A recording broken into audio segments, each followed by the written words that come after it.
Hello everyone, my name is Aster Jan V. Cabadonga and I will discuss to you about anti-smoking movement.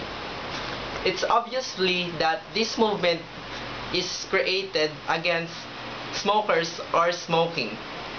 Do you ever imagine a place polluted by smokers? So they make a movement or a bill or law to prevent or eliminate smoking. We all know that smoking is bad to your health. It is responsible for several diseases such as cancer, long-term respiratory disease, and heart disease. So they make a campaign against smoker to prevent illness from smoking and help people to stop smoking.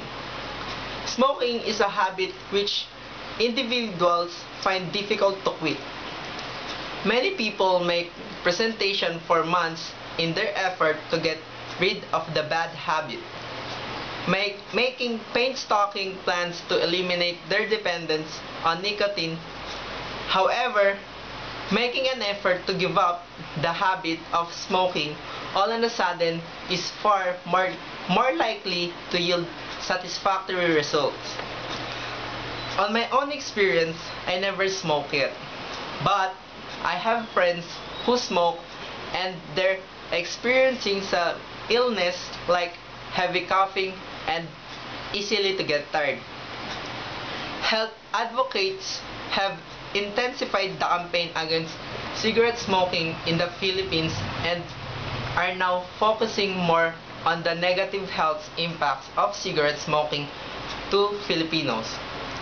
Health Justice is supporting the passage of a new bill that will make graphic health warnings (GWS) on cigarette mandatory to discourage Filipinos from patronizing the unhealthy product.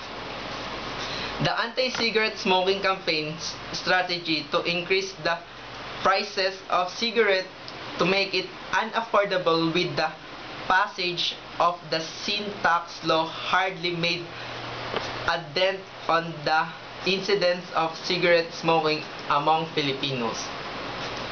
The law RA 9211 or the anti-smoking law, which has actually been in effect since 2003, was enacted to alert the public regarding the dangerous health effects of smoking and to enforce non-smoking policies in areas deemed public, which include schools and public vehicles and their terminals and their waiting areas, wedding areas, gas station, food preparation areas, and elevators and stairways. All through such a policy is a generation behind the anti-smoking policies that have existed in North America and Europe in nonetheless appears to be a step in the right direction. All true, certainly doesn't surprise me that it would take the MMDA almost a decade to implement such a measure. In order to reach its goal, the MMDA plans to fine violators of the law 500 pesos for first offense, and those who cannot afford to pay the fine will be required to render 8 hours of community service. To prevent bribery, the MMDA will employ 3 members to conduct the initial apprehension, 1 to take the picture of the smoker, 1 to apprehend, and 3rd to do the ticketing. Furthermore, the MMDA states that if bribes are accepted, the 3-member team will send to jail. A few years from now, Philippines will implement a smoke-free ordinance for school, gyms, parks, hospitals, elevators, and stairwells, and all buildings, houses, and bus depots, restaurants, and government facilities. MMDA Chairman Francis Tolentino appears to have his heart in the right place He simply wants Metro Manila to be a greener, cleaner, and healthier place to live, and one way to do that is clamp down on smoking in public places. According to him, the MMDA has issued close to 5,000 tickets to individuals regarding the anti-smoking campaign. Still, like many laws in the Philippines, it appears that MMDA gung-ho anti-example media reports in early June in which a Korean national was arrested by police officer for smoking on the sidewalk at the Raja Sulaiman Park near in Malate.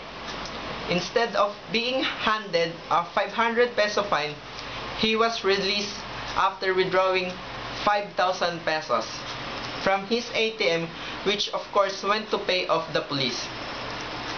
Granted, the 2 out of 3 of the officers have been charged with robbery, extortion, arbitrary detention, and posing a grave threat, and violations of anti-graft enforcement agents represent all laws enforcement agents, but it doesn't take a rocket scientist to figure out that this type of extortion tactics have been going on for years.